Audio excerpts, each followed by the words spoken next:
And now to this week's feature report. The 7th annual MEP Awards were held at the Stanhope Hotel earlier this week.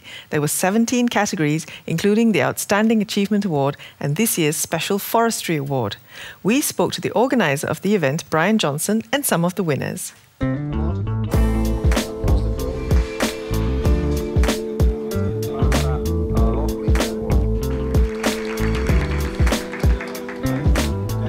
Basically, I, with a few other colleagues, came up with the idea to have some MEP Award to recognise the kind of work of MEPs about 7-8 years ago.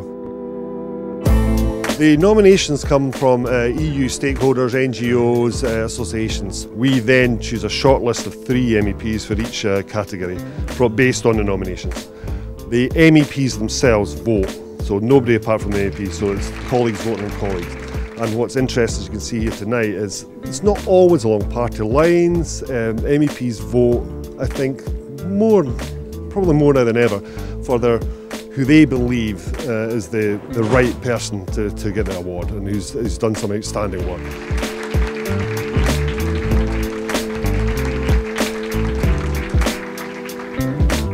There's lots of things going on in the world as we speak. Not only our particular crisis. By the time I finish this interview with you in, say, 5-10 minutes, 30 people will have died of starvation.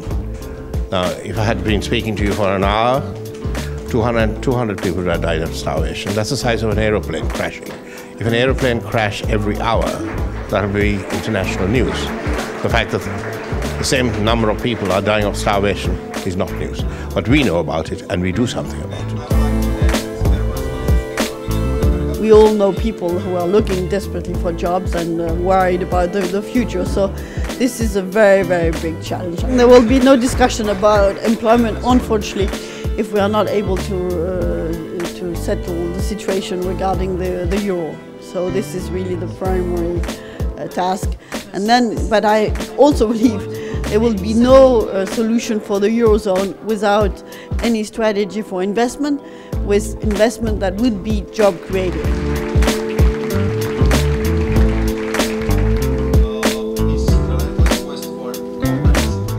80% of our fish stocks are overexploited or nearing collapse in EU waters. We're still dumping 1.7 million tonnes a year. That's 23% of all the fish that's caught in European waters. We're dumping dead back into the sea because they're too small or because we don't have a quota for them every year. So we are really making a mess of our fisheries sector. Oh, now the challenges, are the crisis in the eurozone and to keep the euro, to maintain the euro, and that is our main priority. Sometimes a lot of the work that MEPs do is unrecognised. They have their kind of normal day jobs in policy and voting and etc, but there's a lot of work behind the scenes that MEPs do. But when it comes to policy, this is the institution, these are the people that are in there with the nitty-gritty. You heard MEPs talking about, 200, 300 amendments to pieces of legislation. They're going through it, they know what it's about, and that's the job. The job there is to scrutinise and to be critical of legislation coming out of the Commission and to scrutinise member states. And you heard a few MEPs today saying, some member states need a kick up the butt. That's their job, that's why they're here.